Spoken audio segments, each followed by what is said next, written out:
Arizona Territory, 1879, the day the girl with no name was almost hanged. The wind blew dry through the canyon and not a single white soul thought she was innocent. They had tied her to a post in the center of Bitter Creek, dust caked in her hair, blood dried along her jaw. She was maybe 20, barefoot and too thin, the hem of her calico dress torn and burned. A dead calf had been found near the Miller Ranch with its throat slit, and that was enough. They called her witch, half-breed, curse. Said she brought the sickness that took 2 children in the spring. No one asked where she came from. No one asked her name. They threw stones while the sheriff muttered over the rope. The preacher refused to speak a word over her. She just stood there, quiet, hands bound in front of her, eyes fixed on the dirt like she had already died long before. That was when the Navajo man came riding down from the hills. His name was Pierson Blackwater. He was 28, quiet and broad-shouldered, a former cavalry scout who had turned his back on the blood and taken to raising sheep near the Vird River. Folks said he had medicine in his blood like his grandmother before him.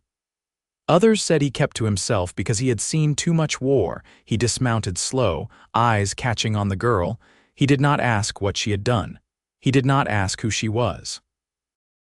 He only looked at her and said aloud in his own tongue, TL stroke adjective I acute Z I acute Yajai, you are not cursed, you are a gift. The sheriff stepped between them. She killed livestock, maybe worse. I saw the tracks, Pierson said calmly. It was not her. It was a mountain lion, small female. Her prints crossed the calf's blood. No one argued with him. They had seen his rifle work before, known his word was clean. The sheriff scowled, spit, and cut the rope. The girl did not move when the binds fell. Pierson stepped forward and gently touched her wrist. You are safe now, he said. She looked up then. Her eyes were dark like obsidian, rimmed with dust and hurt. She did not speak. She just nodded once like she understood. He helped her onto his horse. No one stopped him as he turned and led her back into the hills. It took half a day to reach his land. It was raw and quiet, tucked between red rock ridges and scattered pinyon. There was a small adobe home, a corral, a lean-to, and 3 sheep grazing near a dry creek bed. Pierson helped her down and handed her water without a word. She drank slow, like she had not had a clean mouthful in days. What is your name? He asked. She hesitated. Her voice was hoarse. Virelda, he waited. She glanced away. Virelda Porter, he nodded. I am Pierson Blackwater, she nodded back. Then she sat on the smooth stone behind the house and did not speak again until the sun dipped low against the ridge. That night, Pierson left a blanket for her inside. She refused the cot and curled up near the hearth instead. He gave her space. He did not ask what had happened to her. He knew the signs of someone who had survived too much. The next morning, she helped him feed the sheep. She did not say much, but she moved steady, like labor was something she knew well. She cleaned the trough, patched a hole in the corral gate, and when a ewe limped, she crouched low and ran her hand careful along its leg. You have done this before, he said. My father raised goats, she answered softly. In New Mexico, before he died, he nodded. You know medicine for them? A little. He offered her a smile. Then you are welcome here. She blinked at him like she had not expected kindness. But she gave a small nod, and for the first time he saw her mouth twitch, not quite a smile, but close. By the 3rd day, Virelda began to speak more. Not about the town, not about what they had called her, but about small things. The sound of the wind through the juniper trees. The way one sheep always tried to climb the rocks. She sewed her own tear in her sleeve and cooked a flatbread with flour he had not used in months. Pierson listened. He stayed near, but not too near.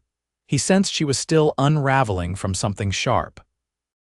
That night, while he fixed the roof, she sat on the porch with a tin cup of warm water and asked, Why did you say that? That I was a gift, his hammer slowed. Because you are not what they called you. You do not even know me. I know you did not flinch when they raised that rope. I know you did not beg, that takes strength. Virelda looked away, her fingers tightening around the cup. I have seen war, he said after a long silence. And I have seen women lose everything and still stand. That is not a curse, that is a gift. She looked at him then, really looked. And something in her eyes softened. A week passed. Then another, Virelda stayed. She made herself useful mending clothes, tending sheep, fixing the lean-to. She never asked for anything. But sometimes at night, Pierson would catch her watching the fire like she was trapped in another memory. He did not push, but he stayed close. One evening, as dusk turned the sky gold, she stepped beside him at the fence. Her hair was braided back, her eyes clearer. "I had 2 little brothers," she said suddenly. "Peter and Paul. After my mother died, I raised them. My stepfather sold them off when I was 16. He said I was bad luck, that I brought death to anyone who kept me near." Pierson did not speak, just stood beside her in the silence. "I have not seen them since. I do not even know if they are alive." He turned to her gently. "You are not bad luck." She looked up, tears shining but not falling. "I mean it," he said. "You are not a curse, Virelda." Her breath caught, and then she reached for his hand. He let her. That night, Pierson built a second cot inside the house. She did not sleep on the floor. She slept near him, not touching, but close. And by morning she cooked for both of them. They sat at the table, eating quietly, and for the first time she laughed soft, surprised by it when one of the sheep knocked over a bucket outside. Pierson watched her, his chest full in a way it had not been in years. She caught his eyes and smiled. "Thank you. For what?" "For saving my life." He reached across the table, brushing his fingers against hers. "You saved yourself, I just helped." Her smile lingered. And from that morning on, they were not strangers anymore. They were something else. Something beginning. The rains came late that year. Not the hard summer storms that ripped through dry canyons, but the slow, soaking kind that settled into the bones of the land and made the sage and creosote breathe again. Pierson watched it fall from the edge of the porch, hat low over his brow, a bowl of stew going cold in his lap. Virelda sat just inside the doorway, her legs drawn up beneath her skirt, mending the strap of one of his older saddlebags. The light from the hearth flickered across her face, and she worked without hurry, needle glinting with each pass. "I've been thinking," she said without looking up, "about carving a medicine spoon." Pierson set the bowl aside. "For the animals, for me," she said. "For a healing bundle. I remember how my mother used to tie cedar and wild tobacco into one. I can still smell it sometimes when the air's damp." He nodded. "There's a cottonwood grove not far from here. The wood's soft, carves easy." She met his eyes. "Would you show me?" "I will." Virelda smiled to herself and tied off the last stitch. "Funny," she said, "I don't feel like a ghost anymore." "You never were." She reached for the kettle without answering. Her hand brushed his as she poured, and neither moved away. Later that week, they walked together to the grove. The trail wound between rust-colored ridges and scattered juniper, the earth still damp enough to carry their footprints. Pierson carried a hatchet and a coil of twine. Virelda kept a small cloth bundle close to her hip. The silence between them was no longer hesitant, it had become its own form of trust. When they reached the trees, she stepped forward first. The cottonwoods stood tall and pale, their leaves whispering overhead. She touched the trunk of one, palm flat, then turned toward him. "This one," she said. "It feels right." He set to work cutting a small branch, careful to take nothing the tree wouldn't miss. When it was done, she wrapped the wood in her shawl and held it close. On the walk back, she asked, "Have you ever gone back to where you were born?" Pierson kept his eyes on the trail. "Only once, after my uncle died. The land had changed, fences where none had been before." "Did it still feel like home?" "No, but I remembered the smell of it. That was enough." She nodded, quiet again. That evening, Virelda sat cross-legged by the fire, shaping the cottonwood into a long-handled spoon. She worked with care, her thumbs smoothing each curve. Pierson watched her from the table, sharpening one of his knives, though his eyes rarely left her hands.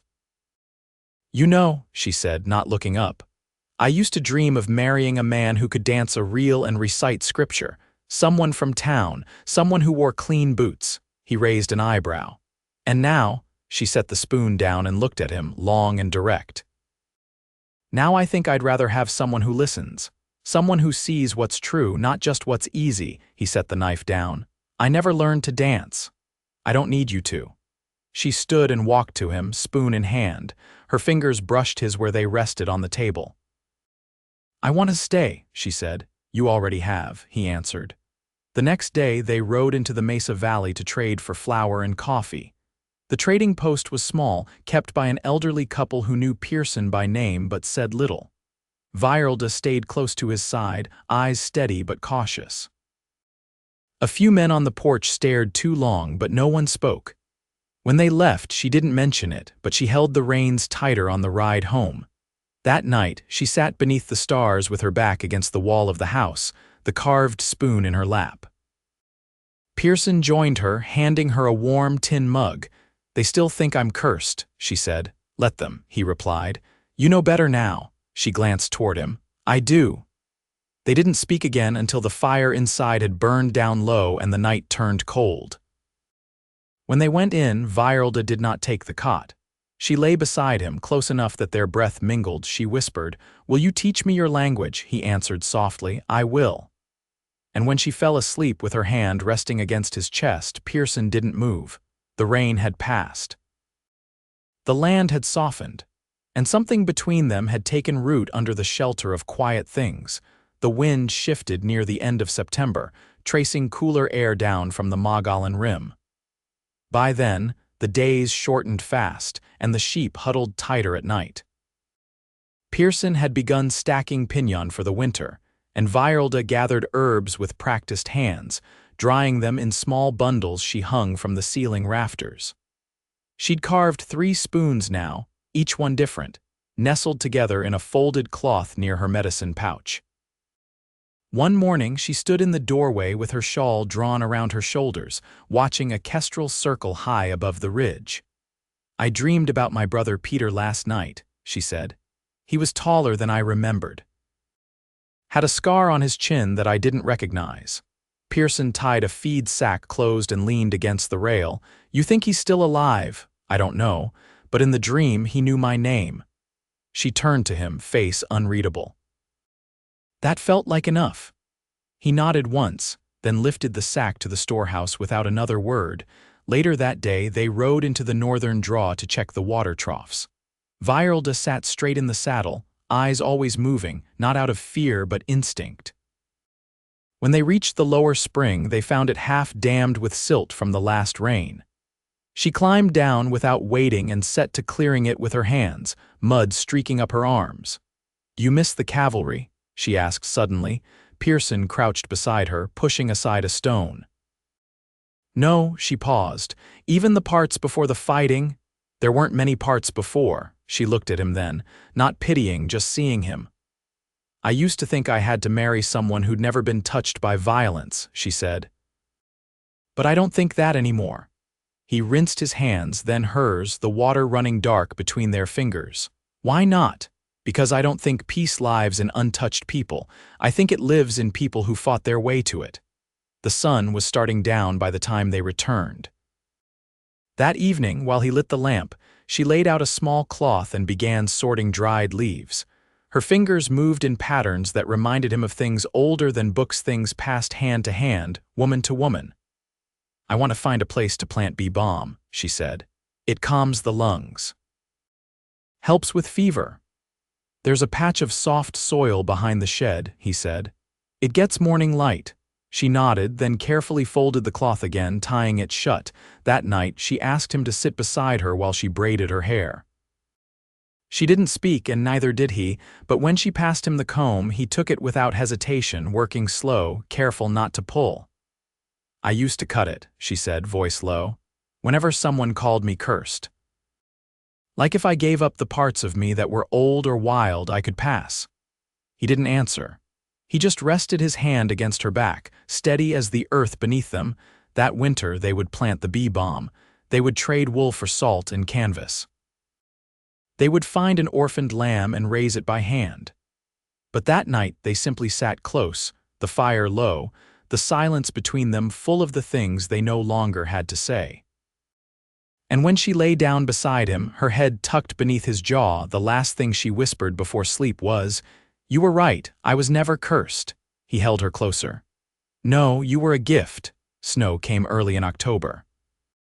Not much, just a thin veil across the ridgeline, enough to hush the ground and make the air taste like flint. The sheep kept to the lower field, and Pierson lined the walls inside with straw to hold the heat better. Virelda took to wearing a wool shawl she'd stitched from scraps, deep red with a faded patch of embroidery at the hem, something she'd kept from before, though she never said where it came from. One morning, while she ground dried chokecherries into paste, she paused and said, "I need to go into Prescott." Pierson looked up from the table where he was repairing a leather strap. "What for?" "There's a man there who knows the trade routes east." "I want to ask about the wagons that came through 4 winters back. That's the last time I heard anyone mention Peter's name." He set the strap down. "You think he passed through there? I don't know, but it's the first trail that doesn't vanish." He didn't tell her not to hope. Instead, he said, "It's a long ride, 4 days there and back. I know, I'll come with you." She shook her head. "I need to go alone." He studied her face. She wasn't pulling away, only stepping forward. He'd seen that look before in his mother's eyes when she'd buried her youngest son and still rose at dawn to grind cornmeal. "You'll take the rifle," he said. "I will. And 2 blankets." 3 they packed that evening. Virelda chose Pierson's smaller horse, the one with the white star down its nose. She tied her bundle tight, checked the stitching on her saddlebag, and left before first light. He walked with her as far as the creek bend. "Don't stop west of Skull Pass," he said. "I won't." She rested her hand on his shoulder a moment longer than she needed to. "Keep the spoon near the hearth." He nodded, then stepped back. She didn't look over her shoulder once. The days passed slow. Pierson kept busy mending tool handles, chopping wood, building a gate for the upper pen. At night, the house felt hollow, like something had been lifted out of it. He didn't light the second lamp. Just sat with the fire, sometimes with her bundle of dried herbs in his lap, breathing in what she'd left behind. On the 5th morning, he woke to hoofbeats. Her horse came over the rise at a trot, lathered and tired but sure-footed. She rode straight to the door and dismounted without a word. He stepped out, heart thudding hard. Virelda handed him a folded page stained at the corner. "Freighter's ledger," she said. "Peter's name was on it. He signed off in Texas 3 years ago, no forwarding trail, but it's him, same handwriting." Pierson held the paper but watched her face. "You believe he's still alive?" "I do," she exhaled, slow and long. "But I'm done chasing ghosts." She leaned against the porch post and looked at the land. The sky was pale with morning, the sheep huddled near the fence, breath rising in soft plumes. "I thought I needed to find him to be whole again. But riding out there, I realized I already am." Pierson stepped closer. "You're sure?" "I am." She met his eyes, steady as ever. "I thought you'd be angry I went alone." "I was only waiting." "For what?" "For you to come home." She reached for his hand. He didn't hesitate. That evening, she unpacked slowly. She set the ledger beside her pouch, then hung her shawl on the peg by the door. Pierson stirred the stew, and she laid out cornbread she'd brought from the trading post, still warm inside the cloth. They ate together at the table, knees brushing beneath the wood. "Tomorrow," she said, "I want to mark the soil for planting. I saved seeds from the wild mint by the draw. You'll need a spade." "Already sharpened." He smiled into his bowl. "You think of everything." She reached across the table and touched his wrist. "I think of us." That night, when the fire burned low, he wrapped her in the quilt and held her as the wind sighed against the windows. Her breath was calm against his chest, her hand tucked beneath his shirt, over the place where his heart had learned to beat steady again. Outside, the snow melted off the eaves in quiet drops. Inside, nothing was missing. By late November, the first hard frost glazed the troughs and curled the last of the squash vines. Pierson dug deeper into the hillside to store root vegetables, while Virelda filled the larder with dried berries and flat cakes wrapped in linen, sealing jars with beeswax she bartered from a passing trapper. The rhythm of the land had shifted again, slower now, deliberate. And they carried it together, no longer two people surviving near each other, but one life unfolding in tandem. One morning, with the sun still low behind the ridge, Virelda stepped out holding a worn book between her hands. She ran her fingers across the cover, then held it out. "I found this tucked behind the hearth stones," she said. "Your mother's ledger, isn't it?" Pierson took it, his thumb brushing the edge of the spine. She used it to track the sheep births. Sometimes she'd write notes in the margins, whether strange dreams, things she saw in the hills. I read a few pages. She wrote about a night the stars blinked out one by one, as if someone had pulled a blanket over the sky. He nodded. She believed certain things didn't need explaining. Just remembering, she was right. Virelda reached for his other hand and turned it palm up. "You've got her steadiness. I can feel it in your touch." They stood like that for a long while, until the wind shifted slightly and the horses near the fence began to paw at the frozen ground. "Come with me," she said, lifting her braid over her shoulder. "There's something I want to show you." She led him west, past the edge of the grazing field into a shallow arroyo where the sun broke through a stand of old cottonwoods.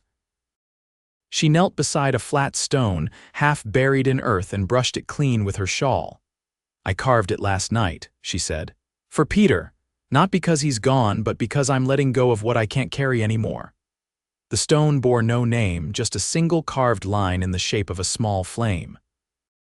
Pierson crouched beside her. "You want to leave it here? This place feels like breath," she said. "Like a beginning." They stayed until the light shifted gold across the bark, then walked back without speaking, the silence not empty but whole.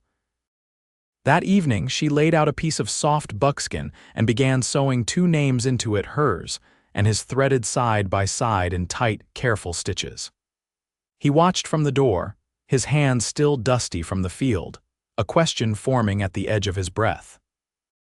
"You want to marry me," she said plainly, lifting her eyes to his. "Don't you?"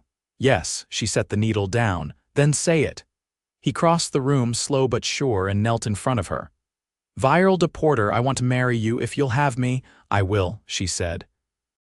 "Not because I'm afraid to be alone, but because I've never felt more myself than I do with you." He reached for her face, cradling her cheek in his calloused hand. "We'll make a life here. One no storm can shake." They married on the second Sunday of December, beneath a sky so clear it made the mountains look closer. A Dene elder from the valley north came to bless them, walking the perimeter of the land with cedar smoke and a soft chant. Pierson wore his mother's silver cuff, and Virelda wore a dress stitched from muslin she had traded for with dried fruit and a jar of honey. No crowd gathered. Just the two of them, the elder, and the land that had held their sorrows and now bore their vows. That night, they shared a meal of roasted squash and lamb, then sat beside each other on the porch wrapped in one blanket, her head resting against his shoulder. The house behind them was warm. The future ahead of them was quiet but sure. In the spring, they planted the bee balm. Virelda taught Pierson the words of her mother's people, and he taught her the shape of stories passed down from his grandmother's tongue. They built a second pen, took in a stray dog, and began carving a cradle board out of cedar. One evening, as the sheep quieted and the wind scattered the last of the wild chamomile, Virelda stood in the doorway, one hand resting on her growing belly. "You think they'll call this place home?" she asked. Pierson stood behind her, wrapping his arms around her waist. "They'll never have to wonder what home feels like." She leaned back into him. "Neither will I." And so they stayed through the years that followed, through seasons both lean and full, through days of firelight and frost, always side by side. What had begun with a rope and a name nearly lost became something whole, something lasting, not a rescue, not a redemption. A love built from the ground up, quiet, strong, and true.